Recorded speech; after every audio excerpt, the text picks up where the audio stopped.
નમસ્કાર મિત્રો, સ્વાગત છે તમારું અમારી યુટ્યુબ ચેનલમાં। તો મિત્રો, આજના વિડીયોમાં આપણે એ માહિતી મેળવવાની છે કે ડિજિટલ ગુજરાત સ્કોલરશિપના ફોર્મ ફરી રીઓપન કરવામાં આવ્યા છે। તો આ ફોર્મ કયા કયા કેટેગરીના વિદ્યાર્થીઓ ભરી શકશે તથા કયા કયા વર્ષના વિદ્યાર્થીઓ આની અંદર પોતાનું સ્કોલરશિપનું ફોર્મ ભરી શકશે તેની તમામ માહિતી તમને આ વિડીયોમાં આપવામાં આવશે। તો ચાલો મિત્રો, વિડીયોની શરૂઆત કરીએ। તો મિત્રો, ડિજિટલ ગુજરાત સ્કોલરશિપના ફોર્મ શરૂ કરવામાં આવેલા છે। તો મિત્રો, આ ફક્ત એસસી કેટેગરીના જે વિદ્યાર્થીઓ છે તેમના માટે જ શરૂ કરવામાં આવ્યા છે।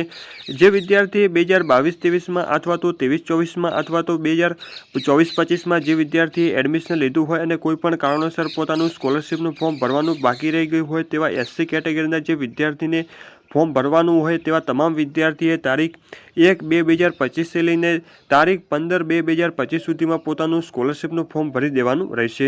એટલે કે જે વિદ્યાર્થીએ ગયા વર્ષે અથવા તો એના પણ ગયા વર્ષે પોતાનું સ્કોલરશિપનું ફોર્મ ભરવાનું બાકી હોય તેવા એસસી કેટેગરીના તમામ વિદ્યાર્થીઓ માટે ફોર્મ રીઓપન કરવામાં આવ્યા છે। તો જે વિદ્યાર્થીઓનું બાકી હોય તેવા તમામ વિદ્યાર્થીએ પોતાનું સ્કોલરશિપનું ફોર્મ તારીખ 15-2-2025 સુધીમાં ભરી દેવાનું રહેશે। આ ઉપરાંત ઓબીસી કેટેગરીના વિદ્યાર્થીઓ માટે ખાસ સૂચના આપવામાં આવે છે કે ઓબીસી કેટેગરીના જે વિદ્યાર્થીએ ગયા વર્ષે પીએમ યશસ્વી યોજનાની અંદર પોતાનું સ્કોલરશિપનું ફોર્મ ભર્યું હોય તો ગુજરાત સરકાર દ્વારા પીએમ યશસ્વી યોજના રદ કરવામાં આવી છે અને તેની જગ્યાએ BCK 81 જે યોજના છે તે શરૂ કરવામાં આવી છે। તો તમામ વિદ્યાર્થીઓને ખાસ સૂચના આપવામાં આવે છે કે ઓબીસી કેટેગરીના તમામ વિદ્યાર્થીએ પોતાનું નવું સ્કોલરશિપનું ફોર્મ BCK 81 યોજનાની અંદર તારીખ 7-2-2025 સુધીમાં પોતાનું સ્કોલરશિપનું ફોર્મ ભરી દેવાનું રહેશે।